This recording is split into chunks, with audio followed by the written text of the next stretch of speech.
안녕하세요. 오늘도 사연살롱을 찾아주셔서 감사합니다. 서울에 살고 있는 30대 여성이에요. 언젠가 모 개그맨이 영화 속 대사를 패러디한 적이 있어요. 호의가 계속되면 호갱이 된다라고요.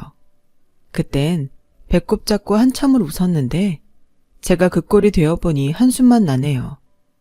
바보같이 당했다는 사실에도 화가 났지만 그보다 제가 마음으로 대했던 사람한테 배신을 당했다는 충격에 일이 손에 잡히지 않을 정도였어요. 어릴 적 저는 사람한테 크게 배신을 당한 적이 있어요. 바로 저희 아빠한테요. 저희 아빠는 제가 10살 때 엄마와 저를 버리고 사랑을 찾아 떠났거든요. 엄마보다 10살가량 젊은 여자와 사랑에 빠졌다며 엄마한테 이혼을 해달라고 싹싹 빌더군요. 나 죽기 전에 그 여자랑 꼭 한 번만 살아보고 싶어. 제발 이혼해줘. 자식이 보는 앞에서 무릎까지 꿇고 눈물을 글썽이며 이혼을 요구하는 아빠를 보니 그런 생각이 들었어요. 세상에 믿을 놈 하나 없다 라고 말이죠. 아빠란 인간도 이 모양인데 세상 누구를 믿겠냐고 말이에요. 결국 엄마는 위자료로 우리가 살고 있던 집을 받기로 하고 이혼 서류에 도장을 찍어 주었어요. 그 후로는 아빠와 아예 연락을 끊고 살았고요. 들리는 소문으론 그 여자랑은 1년도 채 못 살고 여자가 바람이 나서 집을 나갔다고 하더군요. 돈도 잃고 사랑도 잃은 아빠는 그래도 양심은 있는지 저랑 엄마를 찾아오지는 않았어요. 그 일이 있은 후 저는 절대로 사람을 믿지 않겠다 다짐하며 살았어요. 다시는 배신감에 치를 떠는 일이 없기를 바라면서요. 하지만 사람한테 받은 상처는 사람을 통해 치유한다고 남편을 만나고부터는 그런 생각을 달리하게 되었죠. 제 남편이 참 믿음직한 사람이거든요. 남편을 처음 만난 건 제가 첫 직장에서 나와 이직을 앞두고 잠시 백수로 지내던 때였어요. 늘 돈이 있을 땐 시간이 없고 시간이 있을 땐 돈이 없어 여행을 못 갔는데 그땐 돈도 시간도 있던 때라 모처럼 해외여행을 떠나게 되었죠. 처음엔 가까운 동남아로 떠나려고 했는데 중국 항공사에서 초저가 유럽행 항공권이 특가로 나온 걸 보자 마음이 흔들리더라고요. 방콕 항공권과 불과 2, 3만 원 차이인데 당연하죠. 그래서 이때가 아니면 언제 유럽 여행을 해볼까 하는 마음에 덜컥 발권을 해버렸어요. 캐리어 여행할 거 배낭여행으로 바꾸면 되지 하면서요. 배낭을 싸면서도 어찌나 신이 나던지 콧노래가 절로 나올 정도였죠. 그동안 TV에서나 보던 유럽 곳곳을 누빌 생각을 하면서 말이에요. 그런데 생각지도 못한 변수가 생겼지 뭐예요. 그것도 막 프랑스에 도착하자마자 바로요. 꿈에 그리던 에펠탑을 보려고 갔다가 야경에 정신이 팔려 소매치기를 당한 거예요. 현금이며 카드까지 홀라당 털리고 남은 거라곤 음료수를 사 먹고 남은 동전 몇 개가 다였어요. 순간 머릿속이 하얘지더라고요. 숙소까지 갈 차비도 없는 상황이라 계단에 주저앉아 눈물만 뚝뚝 흘리고 있었죠. 엄마한테 전화해서 돈 좀 붙여달라고 하려 해도 송금 받을 카드도 없는 상황이었거든요. 지금처럼 휴대폰으로 금융거래를 쉽게 하던 시대도 아니라 더더욱 그랬죠. 정말 아무것도 할 수 없는 상태였어요. 그래서 일단 한국인을 찾아야겠다고 생각했어요. 통장으로 계좌이체를 할 생각으로 말이죠. 그렇게 찾아간 곳이 한국 식당이었어요. 한국인 사장님이 운영하는 곳이었죠. 그런데 일이 안 되려니 하필 사장님이 잠깐 한국에 가고 없다지 뭐예요. 혹시 한국인 직원은 없냐고 물었지만 직원은 고개를 가로저을 뿐이더군요. 아, 이제 정말 끝났다 싶은 그때 저 무슨 일 있나요? 괜찮으시면 제가 도와드릴게요. 저 한국인이에요. 손님 중 하나가 저를 보고 말했어요. 그 말에 눈물이 다 날 정도였죠. 전 창피함도 무릅쓰고 사정을 말하곤 도와주십사 부탁했어요. 그랬더니 흔쾌히 도와주겠다더군요. 하지만 시차 때문에 한국은 은행문이 닫힌 시점이었고 인터넷 뱅킹은커녕 폰 뱅킹도 못하는 저희 엄마로선 당장 돈을 송금해 줄 수가 없었어요. 그렇다고 남자와 함께 밤을 보내고 돈을 건네받을 상황도 아니라서 일단 엄마가 아침에 은행문을 열자마자 송금을 하기로 하고 저는 아침 일찍 남자를 만나서 함께 ATM 기계로 가기로 했어요. 문제는 그 시간 동안 남자가 변심해 약속 장소에 안 나오거나 작정하고 연락을 끊고 사라지면 또다시 돈을 잃을 상황이란 거였죠. 사람을 못 믿는 저로서는 솔직히 믿음이 안 갔어요. 그렇다고 안 할 수도 없는 노릇이었죠. 당장 물 사 먹을 돈도 없었으니까요. 그래서 미친 척하고 하기로 했어요. 남자는 자신의 전화번호를 적어주며 걱정 말라고 하더군요. 그리고는 제가 숙소까지 갈 차비도 빌려주었어요. 그렇게 남자와 헤어진 저는 게스트하우스에서 뜬 눈으로 밤을 지새워야 했어요. 그리고는 날이 밝자마자 약속 장소로 달려가 남자가 오기를 기다렸죠. 그때를 생각하면 지금도 손에 땀이 날 정도예요. 그런데 아무리 기다려도 오기로 한 남자는 보이지 않고 속만 타들어갔죠. 시간은 흘러 어느새 가로등엔 불이 하나 둘 들어왔고 하늘은 붉게 물들어 버렸어요. 내가 속았구나 생각하며 눈물만 뚝뚝 흘리고 있는데 글쎄 낯선 외국인이 제 어깨를 툭툭 치지 뭐예요. 서툰 발음으로 제 이름을 부르면서요. 친구 부탁으로 왔다며 제게 파우치를 건넸는데 파우치를 열어보니 안에 돈이 들어있더라고요. 친구가 아침에 자전거를 타고 집을 나섰다가 교통사고를 당해 병원에 입원하는 바람에 친구 부탁으로 자신이 대신 나왔다더군요. 그 말을 듣자 순간 울컥했어요. 내가 뭐라고 이런 상황에 친구까지 보내 약속을 지킨 건가 생각하니 고맙고 미안한 마음뿐이었죠. 그래서 외국인을 따라 남자가 입원한 병원으로 가봤더니 다리에 깁스를 하고 누워있더라고요. 그 모습을 보니 쥐구멍에라도 숨고 싶은 심정이었어요. 이런 줄도 모르고 속으로 얼마나 욕을 했는지. 그래서 고개도 못 들고 미안하다는 말만 연신하고 있었죠. 그랬더니 남자가 오히려 절 위로하지 뭐해요. 연락이 안 되는 시간 동안 얼마나 가슴 졸였냐면서 말이죠. 휴대폰이 박살나는 바람에 연락을 못했어요. 걱정 많이 했죠? 이런 와중에도 자신보다는 제 걱정을 먼저 해주는 남자를 보니까 제 자신이 정말 못났다는 생각이 들었어요. 그래서 솔직히 얘기를 했어요. 이런 줄도 모르고 기다리는 내내 그쪽 욕을 했어요. 전화도 안 받길래 전화번호도 가짜로 알려준 게 아닐까 의심했고요. 정말 미안해요. 괜히 저 때문에 사고까지 당하고. 지금은 저도 상황이 좀 그렇고 한국에 돌아가면 약간의 사례금이라도 송금해 드릴게요. 죄송합니다. 거참, 그깟 돈 몇 푼으로 이번 일을 해결할 수 있다고 생각해요? 순간 잘못 들은 줄 알았어요. 조금 전까지만 해도 제 걱정을 먼저 해주던 사람이 확 돌변했으니까요. 그러지 말고 한국에 가거든 언제 밥이라도 한번 사요. 저도 다음 달이면 여행 마치고 한국으로 들어갈 예정이거든요.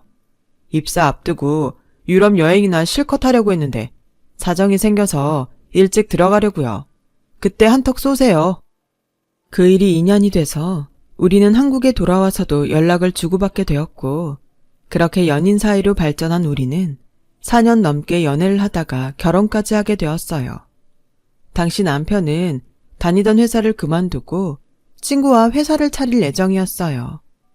그렇다고는 해도 저희 집에 인사를 드리러 갈 때만 해도 백수 상태였기에 엄마는 걱정을 하셨죠. 한창 일해서 돈을 모아도 모자랄 판에 탄탄한 직장 때려치우고 창업을 하는 것도 걱정이 된다면서요. 아무래도 하나뿐인 딸이 고생하지 않을까 하는 노파심 때문일 거예요. 하지만 사윗감을 만나보시고는 그런 걱정은 싹 사라지셨는지 사람이 참 믿음직스럽다시며 마음에 들어 하셨죠. 정작 문제는 시어머니였어요.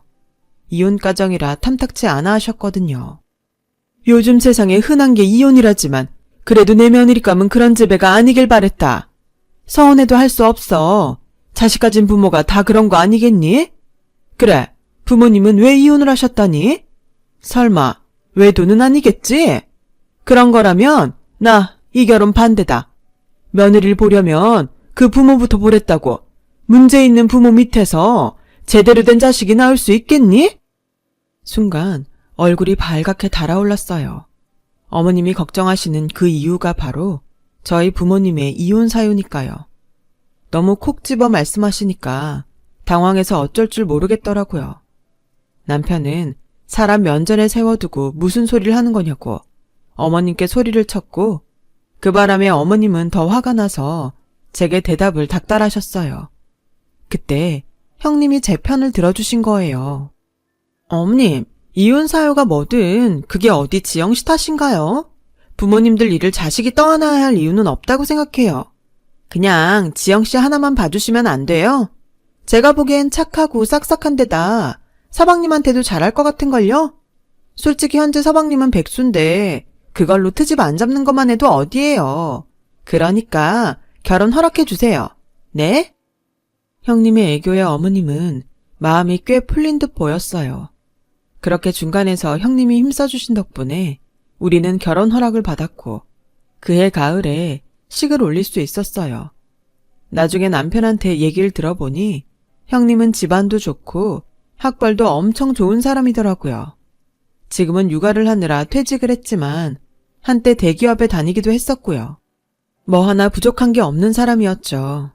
넉넉한 가정에서 부모님 사랑을 듬뿍 받고 자란 사람이라 그런가 남한테 편견 없이 대하는 모습도 좋았고요.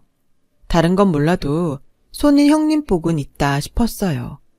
결혼 후에도 형님은 어머님과 제 사이에서 다리 역할을 해주셨고 제가 모르는 시댁 행사나 어른들 생신도 미리 알려주셔서 큰 도움이 되었어요.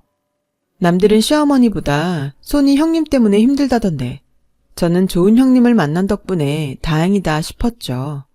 그런 일이 있기 전까지는 말이에요. 시집와 처음 맞는 제사였어요. 제사 일주일쯤 전에 형님한테 전화를 걸어 음식 준비를 어떻게 하면 좋겠냐고 물었더니 동서도 알다시피 어머님 댁 주방이 좀 좁아? 그러니까 우리 집에서 미리 음식을 해서 가져가자고. 내가 장 볼 거 문자로 찍어줄 테니까 동서가 장 좀 봐와. 저희 집은 제사를 안 지내기 때문에 제사 음식에 대해서 아무것도 몰랐던 저는 제사 당일 오전에 형님이 적어준 대로 장을 봤어요. 사고 보니 짐이 엄청나더라고요. 그렇게 낑낑대고 형님 댁으로 갔는데 글쎄 집에 안 계시지 뭐예요. 그래서 형님한테 전화를 걸었더니 나 지금 현운의 학교 가는 길이야. 학교에서 무슨 일이 있는지 연락이 왔지 뭐야. 동서 미안하지만 현관번호 알려줄 테니 먼저 음식 준비 좀 해줘. 선생님이랑 상담하고 바로 갈 테니까. 난감하긴 했지만 당장 시작하지 않으면 늦을 것 같아서 인터넷을 찾아보며 제사 음식 준비를 했어요. 삼색 나물을 무치고 생선을 찌고 전까지 부치도록 형님은 돌아오지 않았어요. 그리고는 막 음식 준비를 마치고 앞치마를 풀려는데 그제야 형님이 돌아왔더라고요. 그리고는 나 보란 듯이 현우한테 한 번만 더 애들이랑 싸움질하면 그땐 가만 안 둘 줄 알아? 오늘 엄마가 너 때문에 선생님 앞에서 얼마나 창피했는 줄 알아? 내가 정말 너 때문에 살 수가 없어.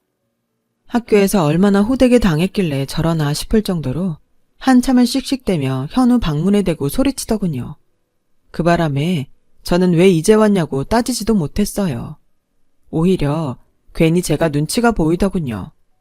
한참 소리를 치던 형님은 저를 보고는 수고했다는 말 한마디 없이 옷에서 음식 냄새가 너무 난다며 집에 가서 옷이라도 갈아입고 오라고 했어요. 여기로 다시 오면 늦을 것 같으니까 시댁으로 바로 와. 음식은 내가 차에 싣고 갈 테니까. 결국 그날 저는 집에 들러서 옷을 갈아입고 시댁으로 향했어요. 그런데 시댁에 도착해보니 왠지 공기가 싸한 게 이상하더라고요. 아니나 다를까 어머님은 시종일관 저를 못마땅한 표정으로 보셨어요. 그래서 형님한테 무슨 일 있었냐고 물었더니 제가 한 음식이 입에 안 맞으시는지 불평을 하시길래 자기가 화를 풀어드리는 참이라 하더군요. 월차까지 내고 하루 종일 죽어라 이랬는데 그런 소리를 들으니 저도 기분이 좋지 않더라고요. 동서, 어머님 신기가 불편하시니까 오늘은 가급적 어머님이랑 부딪히는 일 없도록 말 걸지 말고 피해. 안 그럼 나도 피곤해져. 알았지? 뭐, 저라고 어머님이랑 말 섞고 싶었겠어요. 그래서 형님 말대로 주방에서 설거지나 하고 있었죠. 그렇게 첫 제사는 무사히 지나갔어요. 그리고 얼마 뒤 설이 돌아왔죠. 이번에도 형님은 자기 집에서 음식을 해가자고 했고, 저는 일찌감치 장을 봐서 형님 댁으로 향했어요. 그런데 이번에도 형님이 집에 없지 뭐예요. 현우 혼자 있더라고요. 그래서 현우한테 물어보니 외할머니가 쓰러지셨다는 전화를 받고 외갓집에 갔다는 거예요. 그 말에 걱정도 되고 상황이 이런데 같이 음식하자는 말을 하기도 뭐해서 혼자 음식 준비를 했죠. 음식 준비를 마치고 현우 저녁까지 먹이고 나니까 그제야 형님이 눈이 퉁퉁 부어서는 들어오더라고요. 그래, 어떻게 된 거냐고 물었더니 욕실에 쓰러져 계신 걸 다행히 일찍 발견해서 큰 문제는 없겠다고 했어요. 그러면서 엄마가 어떻게 되시는 줄 알았다며 펑펑 우는데 뭐라고 해줄 말이 없더라고요. 그래서 침대에 뉘어드리고 쉬시라고 하곤 돌아왔죠. 그리고 다음날 남편과 함께 시댁에 갔는데 어머님이 저를 보자마자 화를 버럭 내시는 거예요. 넌 어떻게 된 애가 그 모양이냐? 그러자 형님이 달려와 어머님을 모시고 안방으로 들어가더라고요. 영문도 모르고 혼난 저는 어안이 벙벙해서 남편만 쳐다봤어요. 남편도 영문을 모르겠다는 표정이었죠. 한참을 형님과 안방에 들어가 계시던 어머님은 차례를 지내는 내내 제게 냉랭하게 대하셨어요. 상을 치우고 설거지를 하는데 형님이 주방으로 들어오길래 물었어요. 음식이 간이 좀 안 맞더라고. 나물은 내가 간을 다시 봐서 괜찮은데 저는 간을 더 볼 수가 없잖아. 그래도 기껏 동서가 힘들여 만든 건데 너무 하시는 것 같아서 내가 그러지 마시라고 한마디 했어. 그러니까 동서도 너무 신경 쓰지 마. 나도 처음 시집와선 다 그랬어. 형님은 신경 쓰지 말라고 했지만 저는 그럴 수가 없더라고요. 아니, 내가 뭘 그렇게 잘못했다고 그 난린지, 그깟 간 좀 안 맞는다고 하루 종일 혼자서 그 많은 음식을 다 한 저한테 이럴 수가 있나요? 그래서 집에 가는 길에 남편한테 투정을 부렸어요. 그랬더니 남편이 그러는 거예요. 무슨 소리야. 아까 엄마가 이번 전은 지난번 제사 때보다 훨씬 맛있다고 형수님한테 칭찬하던데 그거 당신이 만든 거였어? 순간 기분이 싸했어요. 설마 나한테 일 떠밀어 놓고 뒤에서 수작을 부리는 게 아닌가 싶더라고요. 그래서 형님한테 전화해 물었죠. 혹시 어머님한테 설음식 형님이 혼자 했다고 말했냐고요. 그랬더니 동서, 지금 뭐 하자는 거야? 설마 내가 동서 공 가로챘을까봐 그래? 그렇게 안 봤는데 사람 참 못됐다. 내가 그동안 동서 바람막이 노릇하느라 얼마나 힘들었는지 알면서 어쩜 사람을 이렇게 몰아세워? 나 앞으로 어머님이 동서한테 뭐라고 하시든 절대 신경 안 쓸 테니까 그렇게 알아. 나도 이런 소리까지 들어가면서 동서 편 들기 싫어. 배은망덕도 유분수지. 사람이 어떻게 이럴 수가 있어? 나 정말 실망했어. 앞으로 나한테 전화도 하지 마. 형님, 죄송해요. 전 그게 아니라. 형님. 그렇게 전화를 끊은 형님은 이후로 제 전화는 받지도 않았어요. 그리고 시댁에서 모일 때에도 제게는 눈길 한번 안 주고 무시했고요. 그렇게 시간은 흘러 5월이 되었어요. 어린이날을 맞아 현우한테 선물을 주려고 남편과 함께 형님 댁을 찾아갔어요. 여전히 형님은 제게 냉랭하더라고요. 그래서 현우 방에 들어가서 놀아주고 있었어요. 그러다 형님이 현우를 불러내 심부름을 시키는 바람에 혼자 방에 남아 있었는데 하필 그때 현우 일기장이 눈에 들어온 거예요. 그러면 안 되는 걸 알면서도 저도 모르게 일기장을 훑어보게 되었죠. 아, 그런데 글쎄 거기에 제가 봐서는 안 되는 내용이 적혀 있는 거예요.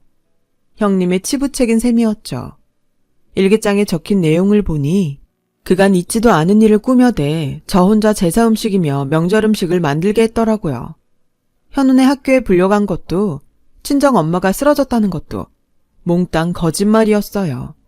심지어 그동안 시어머니한테 거짓말을 해서 생활비조로 엄청 뜯어낸 것까지 아주 사기가 화려하더군요. 그중 앞건은 형님의 외도였어요. 상대는 현우가 다니는 태권도 학원 사범이더라고요. 정말 토 나올 정도로 개판인 여자였어요.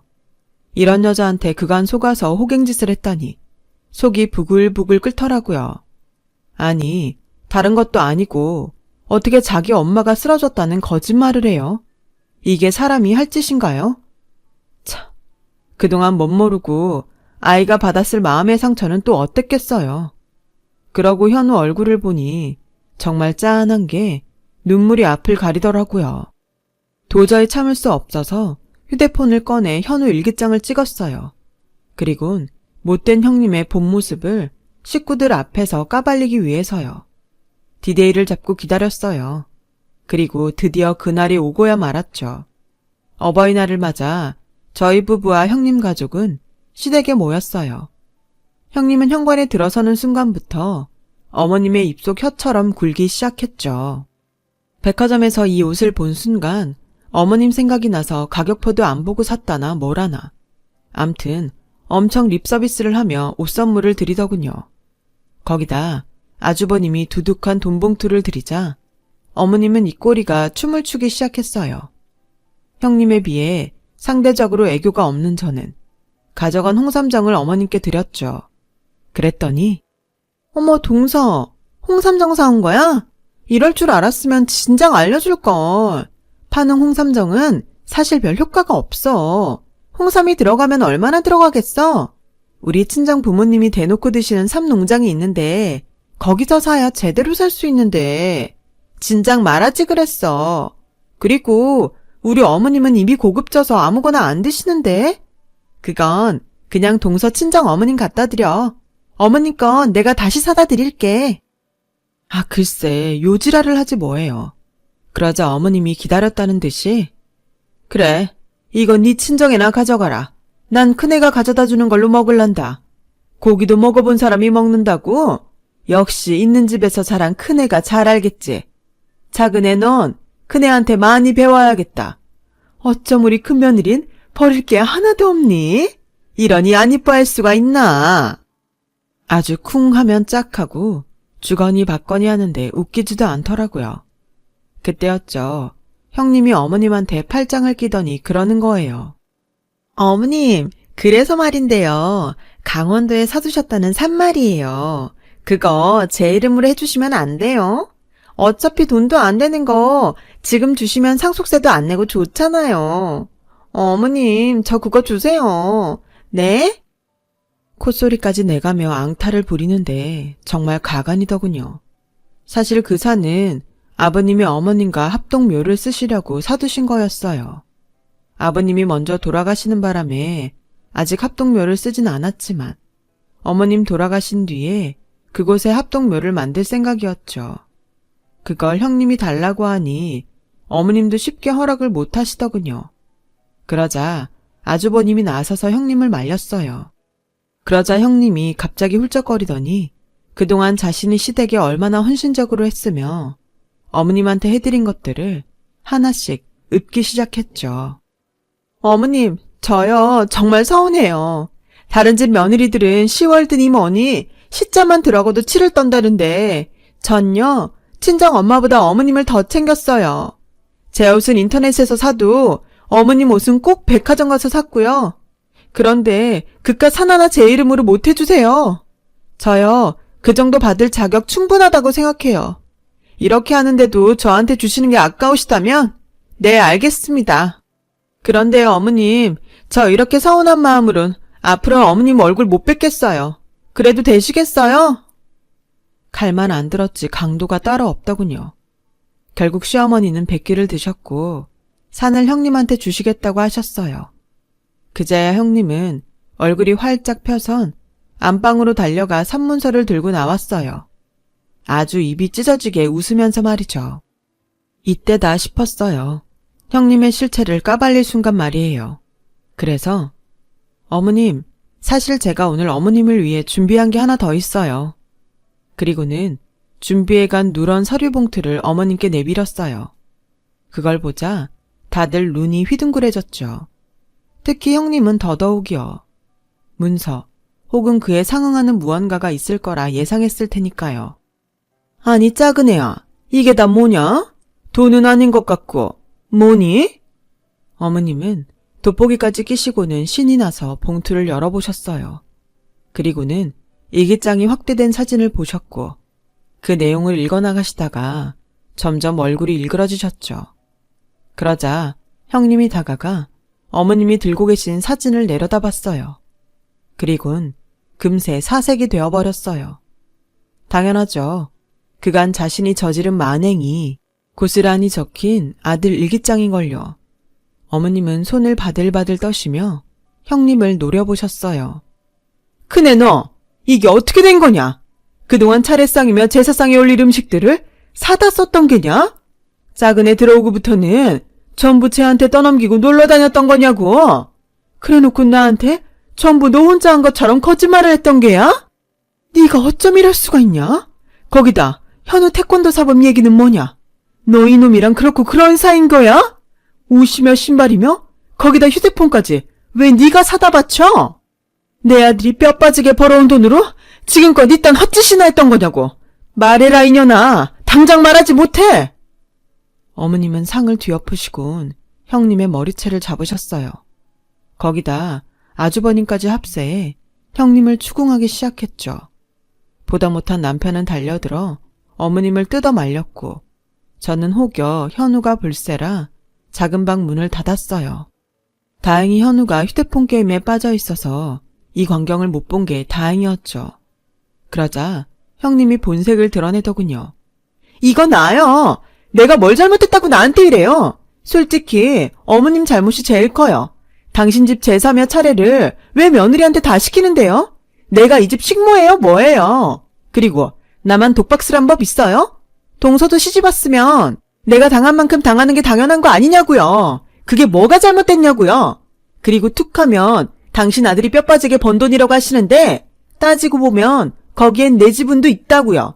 밥이며 빨래며 누가 다 아는데요. 게다가 이 목석 같은 남자는 나한테 눈길 한번 안 준다고요. 내가 얼마나 외로운 줄 아세요? 그래서 바람 폈어요.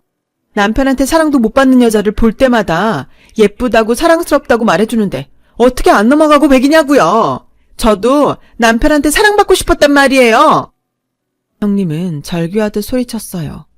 그러자 아주버님이 한마디 하더군요. 이 여자야, 내가 너한테 왜 정이 떨어졌는 줄 알아? 그동안 살면서 남편이 나한테까지 거짓말을 해온 당신 자신 때문이었어. 집안이면 학벌, 심지어 회사까지. 어느 것 하나 거짓 아닌 게 있었니? 언젠가는 솔직하게 말해주겠지 하고 그렇게 기다린 세월만 벌써 10년이야. 그런데 어땠니? 여전히 사사건건 거짓말해. 남 속에서 제 실속 차릴 생각만 하잖아. 그런 너를 어떻게 사랑할 수 있겠어. 나 대단한 처가도 대단한 학벌도 회사도 다 필요 없었어. 그저 너란 여자가 좋아서 택한 건데 이렇게 망가진 너를 보니 이젠 나도 정이 떨어져서 같이 못 살겠다. 차라리 이혼하자. 현우는 내가 키울 테니까 그렇게 알아. 아주버님의 폭탄 선언에 형님은 아주버님 바지가랑이를 잡고 싹싹 빌었고 어머님은 주저앉아 바닥을 치며 우리 집안의 이혼이 웬 말이냐며 통곡을 하셨어요. 그렇게 쓰나미 같은 어버이날이 지나고 시댁에는 많은 것들이 변했어요. 아주버님은 결국 형님과 이혼을 했고 어머님은 앞으로 차례상이며 제사상을 차리지 말라고 하셨어요. 죽은 사람들 위한 상을 차리다가 남은 며느리까지 잃기 싫으시다면서요. 그리고 가장 큰 변화는 바로 저였어요. 더는 호갱이 되지 않기 위해 무의미한 호의는 베풀지 않기로 했거든요. 받는 사람이 감사할 줄 알아야 호의도 제 값을 하는 거니까요. 그래야 호의가 호갱을 만드는 일은 없을 테니 말이죠. 지금까지 제 사연을 들어주셔서 감사드려요. 항상 건강하시고 복받는 날들 되시길 바랍니다. 여러분, 사연 댓글에 응원과 현명한 조언 부탁드려요. 좋아요와 구독은 저에게 큰 힘이 됩니다. 오늘도 좋은 일 가득하세요.